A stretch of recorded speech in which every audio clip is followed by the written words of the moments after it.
அனைவருக்கும் சிவன் சக்தி ஜோதிட சேனலின் அன்பான வணக்கங்கள். அடுத்தடுத்து நிகழ இருக்கக்கூடிய நவ கிரகங்களின் மாற்றமாக கும்பராசிக்கிற பிறந்தவங்களுக்கு எப்படிப்பட்ட பலன்கள் கிடைக்கப்பெற போகிறது அப்படிங்கிறத பற்றி தெரிஞ்சுக்க போகிறோங்க.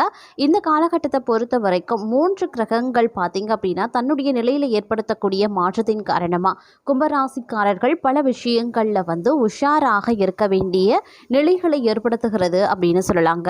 அது மட்டும் இல்லாமல் சூரிய பகவானை பொறுத்த வரைக்கும் கன்னி ராசியில் பயணித்து வந்துட்டுருக்காரு. கன்னிராசி அப்படிங்கிறது பார்த்தீங்கன்னா புதனுக்கு உரிய வீடு அப்படின்னு சொல்லலாம். புதனுக்கு மிதுனம் கன்னி ஆகிய 2 வீடுகளுமே இருக்கிறதுங்க. இந்த நேரத்தில் பார்த்தோம் அப்படின்னா சுக்கிரன் புதன் மற்றும் சூரியனினுடைய இணைவு அப்படிங்கிறதும் சனி பகவானினுடைய சேர்க்கை அப்படிங்கிறதும் பார்த்தோம் அப்படின்னா பல்வேறு வகைகளில் பார்க்கும் பொழுது ஏற்ற தாழ்வுகளை ஒவ்வொரு ராசிக்கும் ஏற்படுத்தவிருக்கிறது அப்படின்னு சொல்லலாம். அது மட்டும் இல்லாமல் இந்த நேரத்தில் கிரகங்களினுடைய அமைப்பு அப்படிங்கிறது கும்பராசிக்காரர்களை பொறுத்த வரைக்கும் பெருமளவில் தாக்கத்தை ஏற்படுத்தவிருக்கிறதுங்க. புதன் குரு மற்றும் சுக்கிரன் கிரகங்களுக்கு இடையே நிகழக்கூடிய சந்திப்பு பார்த்தீங்க அப்படின்னா நவபஞ்ச யோகத்தை உருவாக்குகிறது. இந்த யோகம் பல ராசிக்கு பலன்களை கொடுத்தாலும் சில ராசிக்கு மோசமான விளைவுகளையும் ஏற்படுத்தலாம்.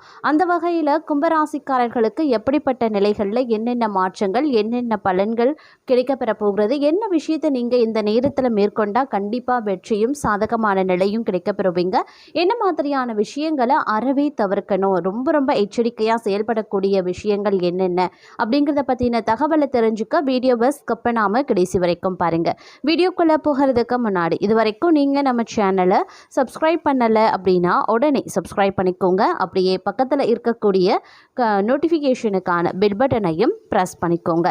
சரி நேயர்களே, வாங்க வீடியோக்குள்ளே போகலாம். இந்த காலகட்டத்தை பொறுத்த வரைக்கும் கும்பராசிக்காரர்கள் நீங்கள் கொஞ்சம் எச்சரிக்கையாக இருக்க வேண்டிய ஒரு காலகட்டம் அப்படின்னே சொல்லலாங்க. இந்த நேரத்தை பொறுத்த வரைக்கும் பார்த்தோம் அப்படின்னா கும்பராசிக்காரர்களுடைய மேலதிகாரிகள் விஷயத்தில் மிகுந்த கவனமாக இருக்க வேண்டியது அவசியமாகிறது. நீண்ட நாள் நண்பர்களை அழைத்து பேசுறது நன்மையை ஏற்படுத்தும். உறவு முறையில் தங்களுடைய கஷ்ட காலத்தில் யார் தங்களுடன் இருந்தார்களோ அவரை தேடி சென்று பேசுவது சந்திப்பது நன்மையை ஏற்படுத்தும் அப்படின்னு சொல்லலாம். துணையின் ஆரோக்கியத்தில் கவனமாக இருக்க பாருங்க. வழுக்கலான இடங்களில் உயரமான இடங்களில் செல்லும் போது வண்டி வாகனங்களில் செல்லும் போது மிகுந்த கவனத்துடன் இருக்குமாறு உங்களுடைய துணையிடம் கூறுவது நன்மையை தரும் அப்படின்னு சொல்லலாம். அதே மாதிரி மேலதிகாரிகள் தங்களை குறிவைக்க ஆரம்பிப்பாங்க. அதனால் கொஞ்சம் உஷாராக இருங்க. நீங்கள் கேட்காமலேயே உங்களுக்கு இடமாற்றத்தையும் கொடுப்பாங்க. மெமோ கொடுப்பதற்கான வாய்ப்புகளும் இருக்கிறதுங்க. ஏதோ ஒரு வகையில் தங்களுக்கு பாதிப்பு வரும் அப்படிங்கிறதுனால மிகுந்த கவனமாக இருக்க வேண்டும். அதே சமயம் இந்த காலகட்டத்தில் பார்க்கும் பொழுது பெற்றோர் பெரியோரிடம் இருந்து வந்த சங்கடங்கள் பரிபூரணமாக நீங்க பெறுவீங்க. உறவு முறைகளில் இருந்த சிக்கல்களும் கொஞ்சம் கொஞ்சமாக விலக ஆரம்பிக்கும். கையெழுத்திடுவதற்கு முன்பு படித்து பார்த்து விட்டு ஆவணங்களில் கையெழுத்திடுவது நன்மையை ஏற்படுத்துங்க. அப்படி இல்லைங்கிற பட்சத்தில் பெரிய பாதிப்புகளை நீங்கள் சந்திப்பீங்க. அதே மாதிரி வார்த்தைகளில் அதீத கவனமாக இருக்க பாருங்க. இந்த நேரத்தில் ஆரோக்கிய விஷயத்தில் அதிக கவனம் செலுத்தணும். அதிலும் குறிப்பாக காது மூக்கு தொண்டை தலைவலி சம்பந்தப்பட்ட விஷயங்களில் தோல்வலி சம்பந்தப்பட்ட பாதிப்புகள் வருவதற்கு வாய்ப்புகள் இருக்குது. உரிய மருத்துவ ஆலோசனை பெற வேண்டியது அவசியங்க. அதே நேரம் தேவையில்லாத மருந்துகளை எடுத்துக்கொள்ளாமல் இருக்கிறது ரொம்ப நல்லது. சட்டத்திற்கு புறம்பானவர்களின் நிழல் அண்டாமல் இருக்கிறது யோக பலத்தை நம்பிக்கையையும் ஏற்றத்தையும் ஏற்படுத்தி கொடுக்கும் அப்படின்னே சொல்லலாம். அதனால் கொஞ்சம் உஷாராக இருக்க வேண்டியது முக்கியமான ஒன்றுங்க. இந்த நேரத்தை பொறுத்த வரைக்கும் பார்த்தோம் அப்படின்னா பல்வேறு வகைகளில் ஏற்றத்தாழ்வுகள் இருக்கத்தான் செய்யும். கிரகங்களினுடைய பார்வை சஞ்சாரம் கூட்டணி ஓரளவுக்கு உங்களுக்கு பலன்களை கொடுக்கும் அப்படின்னே கூட சொல்லலாம். இருந்தாலும் எது நடந்தாலும் அது நன்மையாகவே இருந்தாலும் தீமையாகவே இருந்தாலும் தங்களுக்கு நல்லதாகவே நடக்க வாய்ப்புகள் இருக்க பெற்றாலும் கொஞ்சம் எச்சரிக்கையாக இருக்க வேண்டிய ஒரு காலகட்டம் அப்படின்னு சொல்லலாம். தேவையில்லாமல் தங்களை ஏமாற்றுவதற்கு வாய்ப்புகள் இருக்குங்க. தங்கள் மீது பொறாமைப்படுவாங்க, கண் திருஷ்டி வைப்பாங்க. இதனாலேயே பிரச்சனைகள் அதிகமாக ஏற்படும். அதனால கொஞ்சம் ஜாக்கிரதையாக இருக்க பாருங்க. எதிரிகளை உருவாக்கி கொள்ள வேண்டாங்க. சக ஊழியர்களோடு சக வியாபாரிகளோடு அனுசரித்து செல்ல பாருங்க. அதே நேரம் இந்த காலகட்டத்தில் பணம் சம்பந்தப்பட்ட விஷயத்திலையும் கூடுதல் கவனமாய் இருக்கணுங்க. செலவுகளை குறைக்க வேண்டும். ஐயோ பாவம் அப்படின்னு நினைச்சு பணம் சம்பந்தப்பட்ட விஷயத்துல மட்டும் இறக்கம் பார்க்க வேண்டாம். வேண்டாம். எதிர்காலத்தில் தங்களுக்கு தான் பிரச்சனை வரும், கொஞ்சம் உஷாராக இருங்க. மற்றபடி வேலையில் பார்த்தீங்க அப்படின்னா கொஞ்சம் ப்ரெஷர் இருக்குங்க. இருந்தாலும் மேலதிகாரிகளுடைய பாராட்டையும் பெறுவீங்க. சிரமப்பட்டாவது தங்களுக்கு கொடுத்த கடமைகளை திறம்பட செய்து விடுவீங்க, சரியாக செய்து முடித்து விடுவீங்க அப்படின்னும் சொல்லலாம். இருப்பினும் வியாபாரத்தில் நிதானமாக இருக்க வேண்டியது அவசியம். புதிய முடிவுகள் எடுக்கும்போது அனுபவசாலிகளிடம் ஒரு வார்த்தை கேட்டுக்கொள்ளுங்க.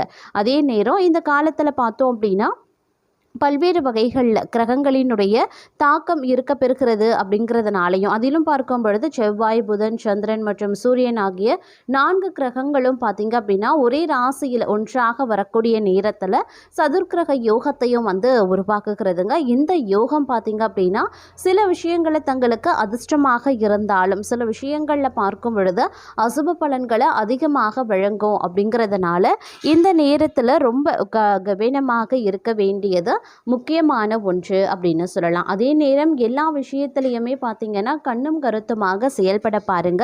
செலவுக்கு ஏற்ற வகையில் கையில் பண இருப்பு இருக்குங்க. கொஞ்சம் செலவுகளை கட்டுப்படுத்தி கொள்வது அவசியம். இல்லை அப்படிங்கிற பட்சத்தில் இறுதி காலத்தில் பிரச்சனை வர வாய்ப்புகள் இருக்கிறது. அதே நேரம் நிதி சம்பந்தப்பட்ட விஷயத்தில் எப்போதுமே கவனமாக இருக்கணும். மற்றபடி தங்களுடைய டார்கெட்டை எல்லாம் ஓரளவுக்கு சரியாக முடிச்சிடுவீங்க அப்படின்னு சொல்லலாம். ஆனாலும் வியாபாரிகள் பொறுத்த வரைக்கும் அகலக்கால் வைக்கக்கூடாதுங்க. எதுலேயுமே கொஞ்சம் நிதானமாக நடந்து கொள்ள பாருங்க. ஆரோக்கியத்தில் மிகுந்த கவனம் முக்கியங்க. குடும்பத்தில் இருந்து வந்த பிரச்சனைகள் கொஞ்சம் கொஞ்சமாக தீர ஆரம்பிச்சிடும். அதே நேரம் இந்த காலகட்டத்தில் ஓரளவுக்கு அஜீரணம் சம்பந்தப்பட்ட பிரச்சனைகள் வர வாய்ப்புகள் இருக்கிறதுனால கொஞ்சம் உஷாராக இருங்க. அதே நேரம் சின்ன சின்ன பெட்டிக்கடை வைத்திருக்கக்கூடிய வியாபாரிகள் முதல் பெரிய தொழில் அதிபர் வரைக்கும் நீங்கள் நினைத்த வேலைகளை தைரியமாக செய்ய முற்படுவீங்க. ஓரளவுக்கு அதில் ஒரு நல்ல முன்னேற்றத்தையும் நீங்கள் எதிர்பார்க்கலாம். உங்களுடைய வாழ்க்கை அப்படிங்கிறது ஓரளவுக்கு சுமாரான பலன்களை வழங்கக்கூடிய வகையில் செல்லும் அப்படின்னு சொல்லலாங்க. வேலையில் கூடுதல் கவனத்தை செலுத்துங்க. ஏன்னா வேலை பளு சற்று அதிகமாகவே இருக்கும். கவனக்குறைவாக அலுவலக பணிகளை செய்யக்கூடாது. நேரத்திற்கு கொடுத்த வேலையை முடிக்கிறது ரொம்ப ரொம்ப நல்லது. அதே நேரம் யாருக்கும் வாக்கு கொடுத்துடாதீங்க. சொன்ன வாக்கு காப்பாற்றாமல் போவதற்கு வாய்ப்புகள் அதிகமாகவே இருக்கு. அதே நேரம் மாணவர்கள் அப்படின்னு எடுத்துக்கிட்டோம்னா கல்வியில் கூடுதல் கவனத்தை செலுத்தணும். கல்வியில் மந்த நிலை உருவாகாமல் பார்த்து கொள்ள வேண்டியது அவசியங்க. பெற்றோர்களினுடைய ஆதரவு, ஆசிரியர்களினுடைய ஆதரவு கிடைக்கப்பெறுவீங்க அப்படின்னு சொல்லலாம். அதே நேரம் இந்த நேரத்தில் எதுவாக இருந்தாலும் உழைத்தால் மட்டுமே கிடைக்கும் அப்படிங்கிறத உறுதியாக நம்ப பாருங்க. வேலையில் கூடுதல் கவனம் இருக்கட்டும். உடன் வேலை செய்பவர்களாக இருந்தாலும் கூட அவர்களை முழுசாக நம்பி எந்த ரகசியத்தையும் சொல்ல வேண்டாம். வியாபாரத்தில் பார்ட்னரோடு நெருங்கிய நட்புறவு இருந்தாலும் கணக்கு வழக்குகள் வேறு, நட்புறவு வேறு அப்படிங்கிறது பார்த்து கொள்ளணும். சொந்தத்தையும் வியாபாரத்தையும் போட்டு குழப்பிக்கொள்ளக்கூடாதுங்க. எதுவாக இருந்தாலும் தெளிவோடு நடந்து கொள்ள பாருங்க. ஆரோக்கியத்தில் அதிக கவனத்தை செலுத்துவது ரொம்ப ரொம்ப நல்லதுங்க. தைரியம் அதிகம் இருக்கிறதுனால அனைத்து விஷயங்கள்லையும் துணிச்சலாக நீங்கள் இறங்கி செய்ய ஆரம்பிச்சிடுவீங்க. உங்களை மட்டம் தட்டியே வேலை வாங்கியவர்களிடத்துல துணிச்சலோடு பேசவும் ஆரம்பிச்சிடுவீங்க. தங்களுக்கான சுதந்திரத்தை கேட்டு வாங்கி கொள்வதற்குண்டான வாய்ப்புகள் இருக்கிறது. எவ்வளவு நாள் தான் இப்படியே இருப்பது அப்படின்ற எண்ணம் தங்களிடத்துல இந்த காலகட்டத்தில் வந்துடுங்க. அதே நேரம் தாழ்வு மனப்பான்மையை நீக்கி வாழ்க்கையில் உயர்ந்த இடத்திற்கு செல்ல அனைத்து முயற்சிகளையும் நீங்கள் இந்த நேரத்தில் மேற்கொள்வீங்க. அது உங்களுக்கு கண்டிப்பாக சாதகமான பலன்களை தரும். தங்களுக்கு துணையாக அந்த இறைவன் கண்டிப்பாக இருப்பான். மற்றபடி வியாபாரத்தில் கூடுதல் கவனத்தை செலுத்துங்க. அதே நேரம் முக்கியமான விஷயம் அப்படின்னு பார்த்தீங்கன்னா 3வது நபரை கண்மூடித்தனமாக நம்பக்கூடாது. எதுவாக இருந்தாலும் கட்டுப்பாடுகள் அப்படிங்கிறது இருக்கட்டுங்க. கடன் கொடுக்கல் வாங்கல்ல கூட சாட்சி வேண்டும். எந்த ஒரு சாட்சியும் இல்லாமல் யாருக்கும் எந்த உதவியும் செய்ய வேண்டாம். அதே நேரத்தில் புதிய முயற்சிகளில் ஓரளவுக்கு வெற்றியை நீங்கள் எதிர்பார்க்கலாம். கொஞ்சம் நிதானமாக நடந்து கொள்ள பாருங்கள். குறிப்பாக சொல்லணும்னா குடும்பம் சம்மந்தப்பட்ட விஷயத்தில் அவசரப்பட வேண்டாம். கணவன் மனைவிக்கு இடையில் வாக்குவாதம், ஈகோ பிரச்சனை வரக்கூடாது. கொஞ்சம் ஜாக்கிரதையாக இருந்து கொள்ளுங்க. பெண்கள் வீட்டில் இருக்கக்கூடிய பெரியவர்களை அனுசரித்து செல்ல பாருங்கள். பிள்ளைகளுடைய நலனில் அக்கறை காட்டுவீங்க. அவர்களுடைய படிப்பு சம்மந்தப்பட்ட விஷயத்தில் கூடுதல் கவனம் இருக்கட்டும். முதலீட்டில் கவனம் தேவை. அதிக வட்டிக்கு கடன் வாங்க வேண்டாம். வெயில் காலம் துவங்கிவிட்டது. ஆரோக்கிய சம்மந்தப்பட்ட பிரச்சனையில் கொஞ்சம் கொஞ்சம் அக்கறையாக இருக்க பாருங்க. தேவையான அளவுக்கு எல்லா விஷயத்திலையுமே கொஞ்சம் கண்ணும் கருத்துமாக இருப்பது அப்படிங்கிறது முக்கியமான ஒன்று. அப்படி இருக்கக்கூடிய பட்சத்தில் நிம்மதியான ஒரு காலத்தை நீங்கள் அனுபவிப்பதற்குண்டான வாய்ப்புகள் இருக்குது. அதே மாதிரி தேவையற்ற பிரச்சனைகள் தங்களை விட்டு கொஞ்சம் கொஞ்சமாக விலக ஆரம்பிச்சிடுங்க. வீட்டில் சுபகாரிய செலவுகள் ஏற்படலாம். மனைவி பிள்ளைகள் இவர்களுக்கு தேவையான விஷயங்களை பார்த்து செய்யவும் ஆரம்பிச்சிடுவீங்க. ஒருவேளை நீங்கள் கமிஷன் தொழிலில் செய்கிறீங்க அப்படின்னா அதில் ஒரு நல்ல முன்னேற்றம் உங்களுக்கு காணப்படுங்க. கட்டுமான தொழிலில் இருக்கிறவங்க கடனுக்கு வியாபாரம் செய்ய வேண்டாம். தேர்வு எழுதும் மாணவர்களுக்கு நல்ல முன்னேற்றம் இருக்கும் அப்படின்னு சொல்லலாம். இந்த காலத்தில் வரக்கூடிய பிரச்சனைகளை தவிர்க்க தினமும் சிவபெருமானின் வழிபாடு செய்ய பாருங்க, தங்களுக்கு நன்மை ஏற்படுங்க. அதே மாதிரி அம்மன் வழிபாடும் தங்களுக்கு பெரிய அளவில் நன்மையை ஏற்படுத்தும்.